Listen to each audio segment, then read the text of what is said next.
그 코리 텐붐 여사는 그 2차 세계 대전 때 그 유대인을 숨겼다는 이유로 이제 수용소에 끌려가서 이제 막 극심한 이제 고문을 당했다가 살아남습니다. 그래서 그녀의 간증이 굉장히 많은 사람들에게 영향력을 미쳤는데요. 이 코리 텐붐 여사가 그 소아마비 환자가 있는 병원을 이제 방문했습니다. 그 병원에 있는 의사가 그 여사에게 이 환자들과 좀 이야기를 하고 싶은지 물으니까 코리 텐붐 여사는 너무나 그 고통스러운 환자를 보는 게 너무 힘들어가지고 처음에는 거절했다가 이제 다시 마음을 이제 바꾸어서 간신히 호흡을 하고 있는 한 환자의 옆에 이제 앉았습니다. 그리고 예수 그리스도의 고난에 대해서 이야기를 시작했습니다. 그 가방에서 그 작은 자수품을 꺼냈습니다. 그래서 자수품의 그 한쪽에는 아름다운 그 왕관의 모습이 이렇게 수놓아져 있었고, 이제 반대편은 여러분 다 아시는 거죠. 자수품 뒤에 보면 막 실들이 이렇게 엉켜져 있지 않습니까? 그 환자한테 그 자수품의 뒷면을 보여주면서 이런 이야기를 합니다. 당신의 삶은 이와 같습니다. 얼마나 어두운지 보세요. 실들이 얼마나 많이 엉키고 꼬이고 뒤죽박죽인지를 보세요. 그러나 그걸 뒤로 돌려보면 실제로는 하나님께서 당신의 인생을 위하여 왕관을 수놓고 계셨다는 것을 알 수 있을 것입니다. 하나님은 당신의 삶을 계획하시고 그것을 아름답게 이루어 가십니다. 그 너무나 고통스러워하는 환자를 향하여 던진 메시지이거든요. 당신의 인생이 비록 지금은 너무나 고통스러운 마치 실이 얽혀져 있는 것 같은 삶이지만 다른 쪽을 보게 되면 하나님께서 당신의 인생을 정말 아름답게 지금 만들어 가고 있다는 그 메시지를 아름다운 어떤 묘사에 비추어서 잘 설명해 주고 있습니다. 오늘 본문에 보게 되면 이삭의 삶도 마찬가지입니다. 이삭의 삶을 보게 되면 굉장히 뭔가 계속 꼬이는 일들이 지금 계속 일어나게 되는데, 오늘 그 아까 제가 말씀드렸던 그 코리 텐붐 여사의 그 메시지처럼 하나님께 이 과정을 통해서 이삭의 삶을 아름답게 빚어가고 있다는 것을 우리는 오늘 볼 수 있어야 됩니다. 창세기 26장은 이삭의 가족 중에 좀 이삭에 좀 포커스를 맞추고 있는데요.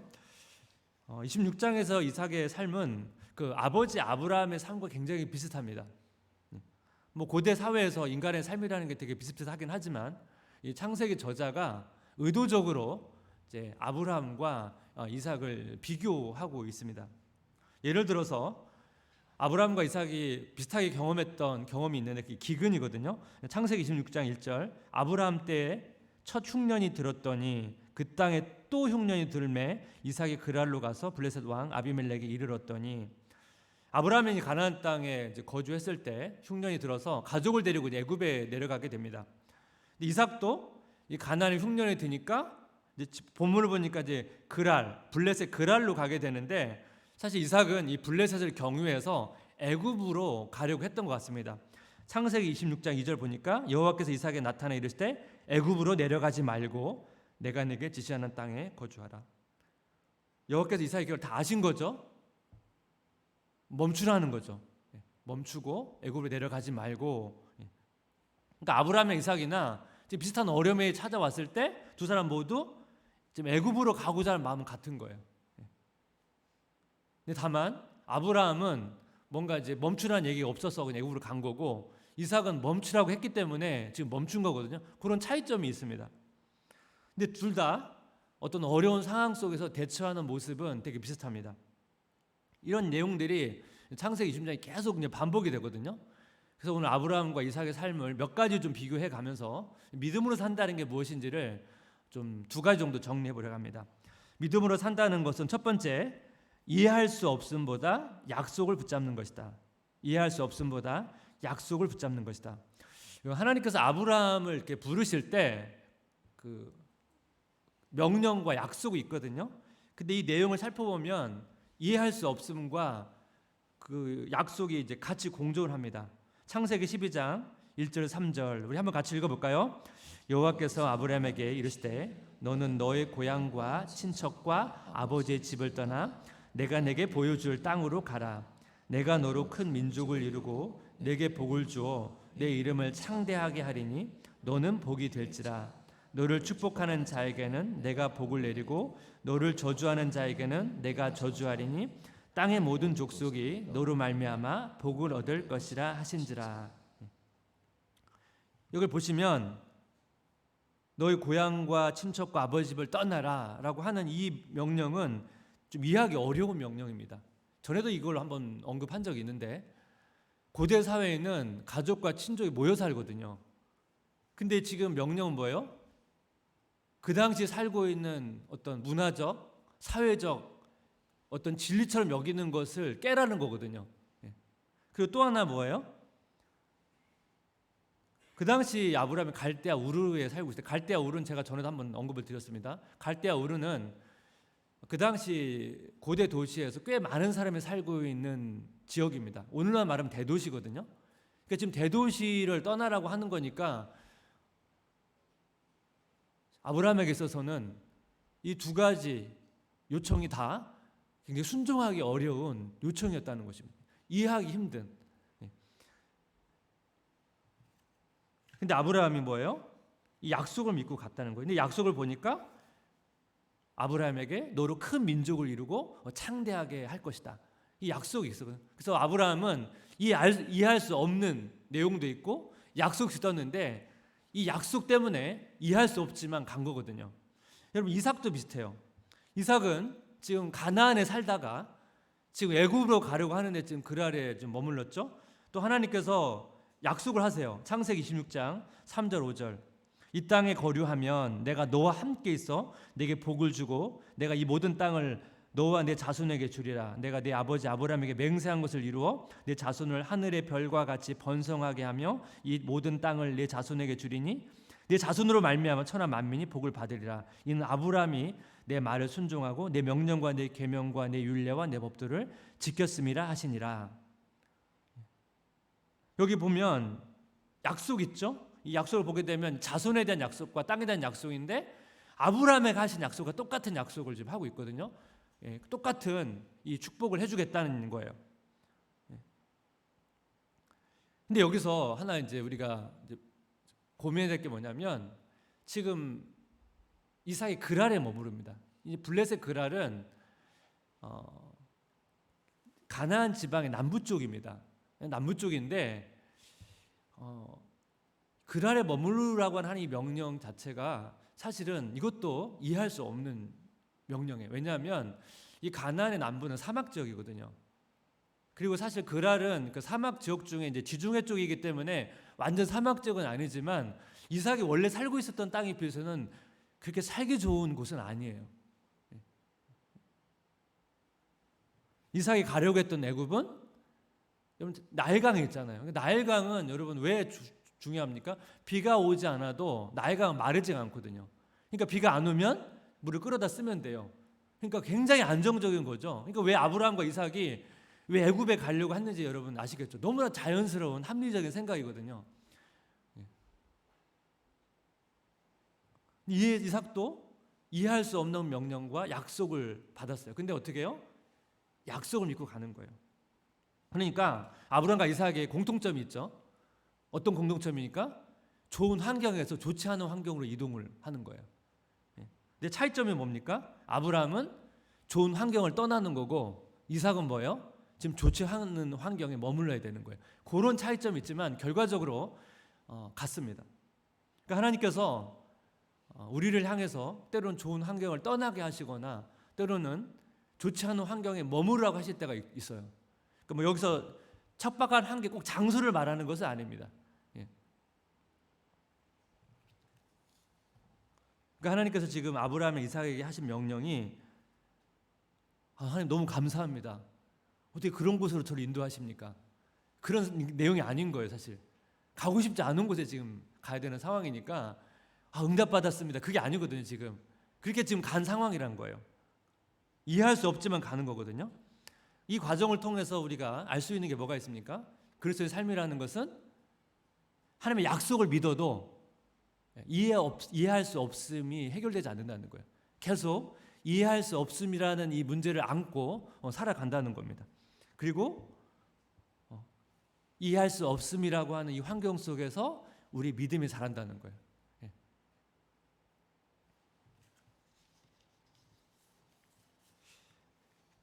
저와 아내가 이제 직장을 다니고 있을 때 이제 같이 직장을 그만두고 신학대학원에 이제 들어가게 됐습니다. 전에도 한번 이걸 나눴던 적이 있었는데 뭐 그때 목사님의 권면도 있었고 이제 신학대학원에 가야겠다는 생각은 이제 필요하겠다는 생각을 해서 가긴 갔는데 이제 같이 공부하냐 따로 공부하냐 좀 번갈아 하냐 막 여러 가지 고민하다가 아무래도 같이 공부하면 좋잖아요. 그래서 같이 공부하기로 결정을 했습니다. 결정하고 나 보니까 좀 막막은 하더라고요. 그래서 뭐 저는 사역을 하고 아내는 아르바이트를 하면서 뭐 경제적인 문제는 뭐 이렇게 어쨌든 해결은 할 수 있었는데 되게 안정적인 삶을 살다가 그것도 뭐 제가 그때 30대니까 뭐 20대도 아니고 갑자기 두 사람이 이 신학대학원에 들어가서 그 다음에 어떤 스텝이 될지도 모르는 그런 불안정한 삶으로 이동했을 때는 되게 좀 막막했거든요.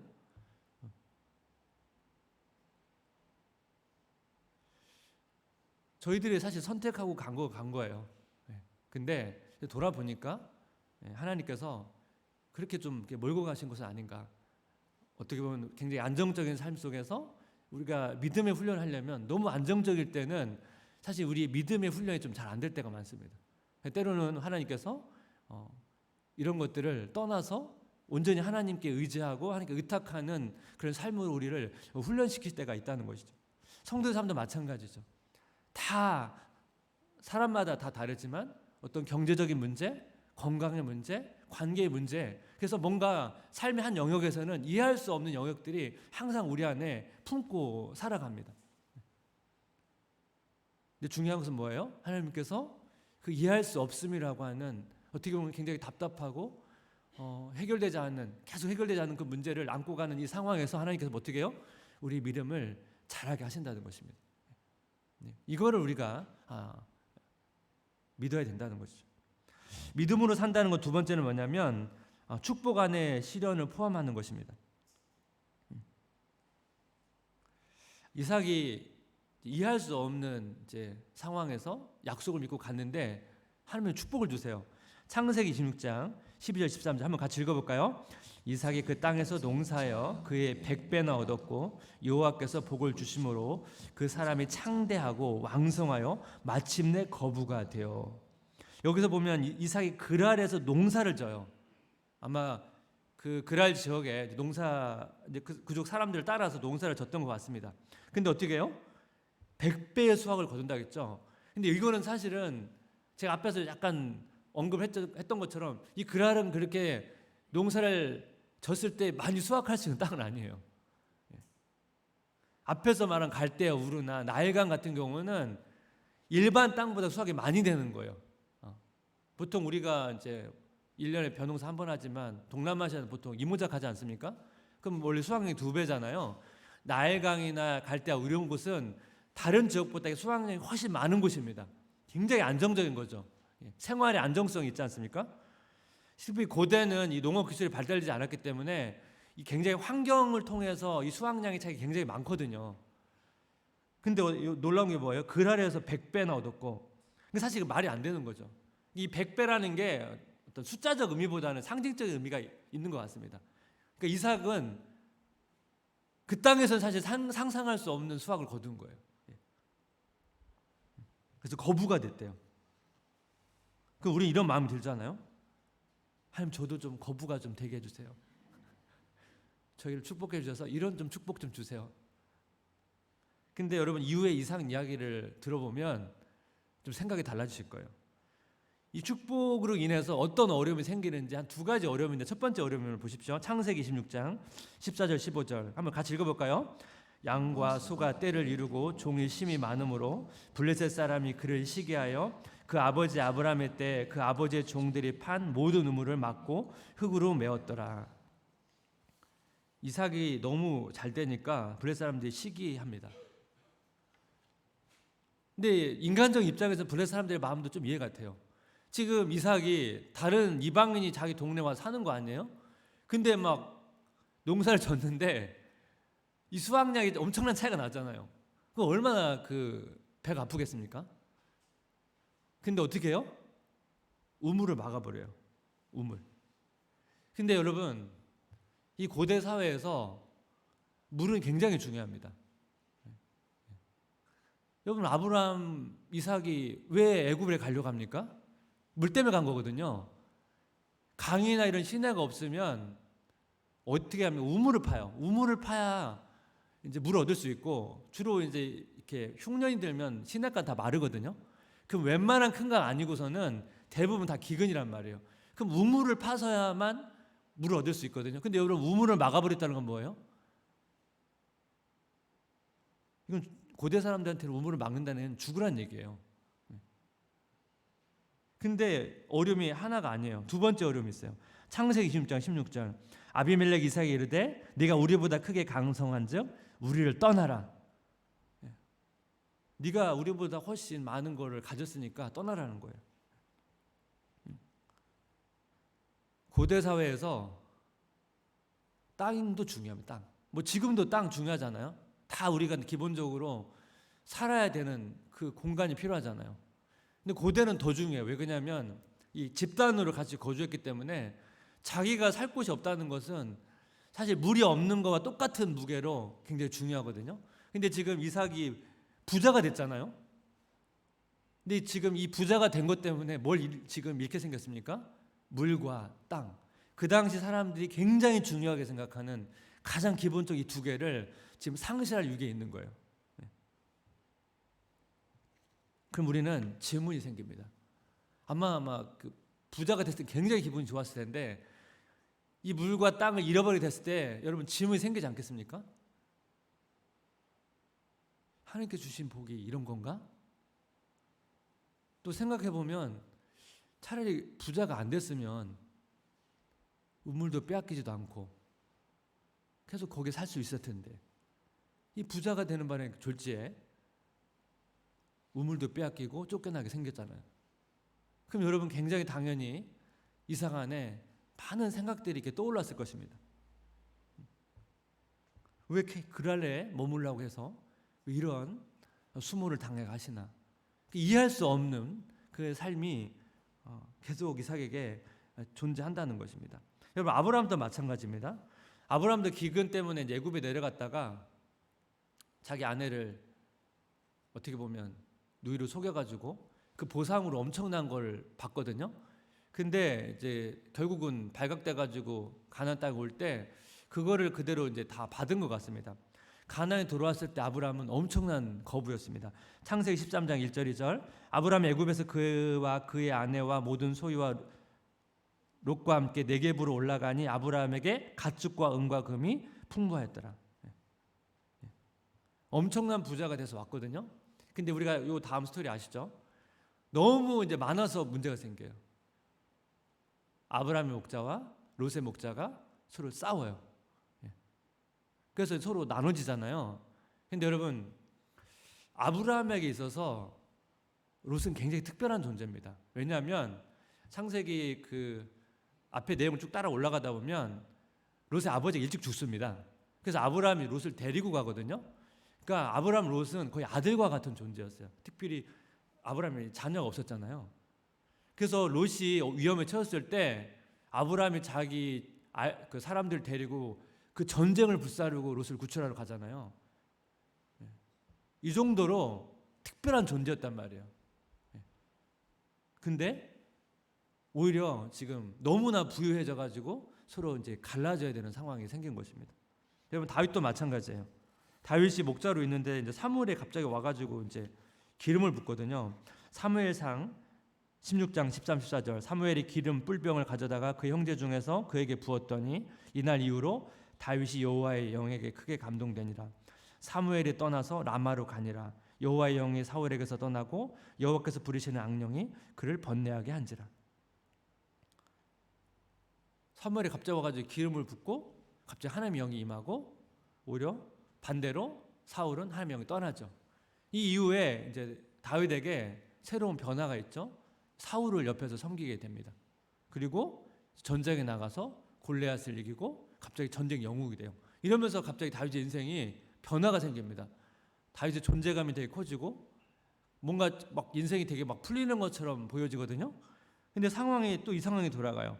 사무엘상 17장 28절 19절 보니까 여호와께서 다윗과 함께 계심을 사울이 보고 알았고 사울의 딸 미갈도 그를 사랑하므로 사울이 다윗을 더욱더욱 두려워하여 평생에 다윗의 대적이 되니라. 처음엔 되게 좋았잖아요. 막 기름 부음 받고 갑자기 목자였다가 왕을 섬기는 자리로 갔죠. 전쟁 영웅이 됐죠. 뭐 이때만 해도 너무 잘 나가는 거 아니겠습니까? 근데 이것이 오히려 어떻게 돼요? 평생 자기를 죽이려고 쫓아오는 사울이라는 존재를 계속 의식하면서 살아야 됐다는 거예요. 그러면 우리도 똑같이 그냥 마음 편히 목자로 사는 게 낫지, 이게 도망다니는 삶이 좋겠습니까? 그런 여러 가지 또 생각들이 다윗 안에 있지 않았겠습니까? 오늘 설교를 좀 정리해 보면, 믿음으로 산다는 것, 이해할 수 없음 속에서 이 하나님의 약속을 붙드는 거예요. 믿음으로 산다는 것은 축복이 있어요. 근데 그 축복이 축복 안에 시련도 들어가 있다는 것을 우리가 또 수용하는 것입니다. 우리가 하나님의 약속을 신뢰한다고 해서 우리의 모든 삶이 이해가 되는 게 아니고 우리는 평생 이해할 수 없음을 계속 안고 살아가는 것입니다. 그래서 우리가 좀 어려운 거 아니겠습니까? 이해할 수 없는 상황이 계속 존재하다 보니까 우리는 아브라함과 이삭처럼 흔들리는 거예요.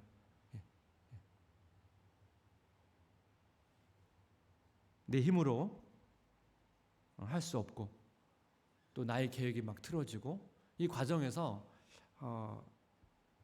내가 얼마나 무기력한 존재인지, 또 내가 얼마나 하나님을 신뢰하지 못하는지를 계속 발견하게 됩니다. 근데 이러한 토양, 무기력함을 인정하고 내 힘으로 할 수 없다는 이때가 우리가 하나님의 믿음이 가장 잘 자라는 토양이거든요.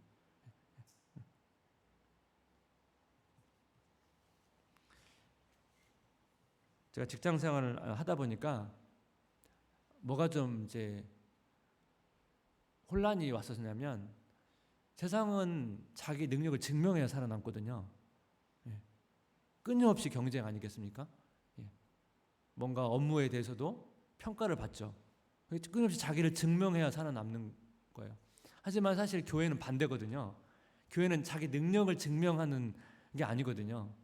자기 약함을 발견하고 하나님을 바라보는 거예요. 이게 굉장히 반대죠. 이 반대의 삶을 세상과 교회가 다르단 말이에요.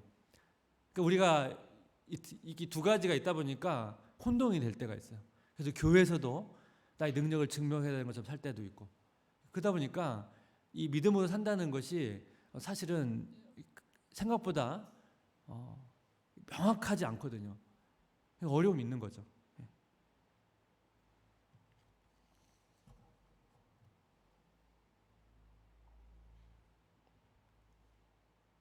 그래서 세상에서도 비록 세상 사람들은 자기 능력을 증명하게 살아가지만 우리는 그 안에서 우리 최선을 다하지만 항상 하나님의 앞에서 나의 약함을 발견하고 하나님을 바라보면서 우리 세상 속에서 살아갈 수 있다면 우리가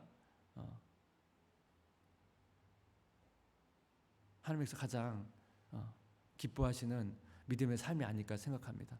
우리는 아까 코리텐범 여사의 메시지 속에서 이런 질문이 나올 수 있을 것 같습니다. 하나님, 왜 우리의 삶은, 내 삶은 이렇게 뒤죽박죽이고 왜 이렇게 정리가 안 될까요?